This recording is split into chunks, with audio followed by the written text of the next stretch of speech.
Magandang hapon mga kapatid. Ako po si Mean Los Baños, ang Senate Correspondent po ng News 5. Mag-alas 4 ng hapon, kasalukuyan pong isinasagawa yun pong pagdedebate ng prosekusyon at defense teams dito po sa impeachment trial day 7. At ang pinagdedebatehan po ay kung ipapasapi na ba o hindi ang bank, tax at AMLAC records ni VP Sara Duterte, ganoon din ang kanyang asawang si Attorney Mads Carpio.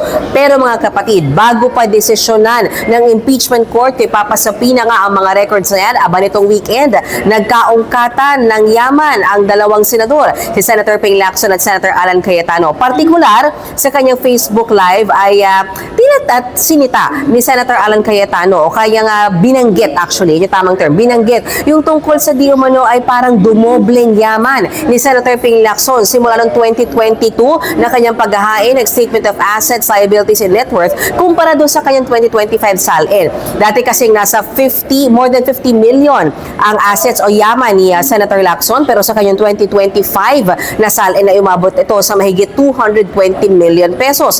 Pero sinagot po yan ni Senator Lacson at pumalag siya dyan sa pagbanggit na yan. Sabi niya actually hindi lang dumoble, kundi naging times 4 o quadruple yung kanyang yaman at pinaliwanag niya na walang kinalaman sa korupsyon ang pinanggalingan ng yaman na yan.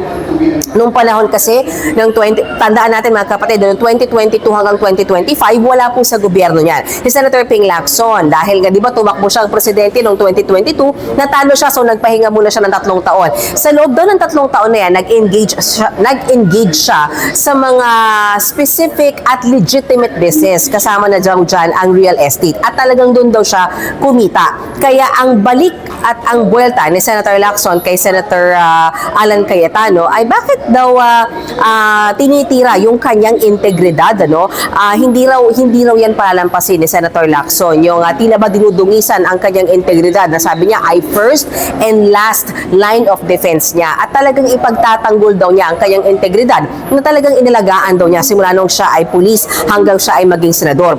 Pero ang sagot dyan ni Senator Alan Cayetano, hindi naman siya ang nagtatanong kaugnay sa integridad ng senador, kundi ang buong bayan. Lalo na raw nung ipinatigil, di umano, o sinuspindi muna ni Senator Ping Lacson yung investigasyon ng Blue Ribbon Committee kaugnay sa flood control scandal. Pero again, mga kapatid, dahil nga world war ito, nagagantihan sila, ang ganti naman ni Senator Ping Lacson, sino daw ba ang merong nasa 6 billion pesos na budget insertion sa 2025 budget? At tinuro niya ni Senator Alan Cayetano. At sa ngayon daw, sabi ni Senator Ping Lacson ay nag-iipon na siya ng mga ebidensya, may mga informants at witnesses din daw na gustong magbigay ng impormasyon kaugnay di umano sa mga ghost projects o flood control projects sa Taguig. Bagay na itinanggi ni Senator Alan Cayetano. Sabi niya, excuse me, walang flood control project sa Taguig. Pwede raw imbestigahan kung gusto nila, basta ang alam daw niya, walang ghost project sa Taguig. Sa huli, sabi ni Senator Cayetano, ang lahat ng sagutang ito may kinalaman daw sa impeachment case at impeachment trial ni VP Sara Duterte at di umano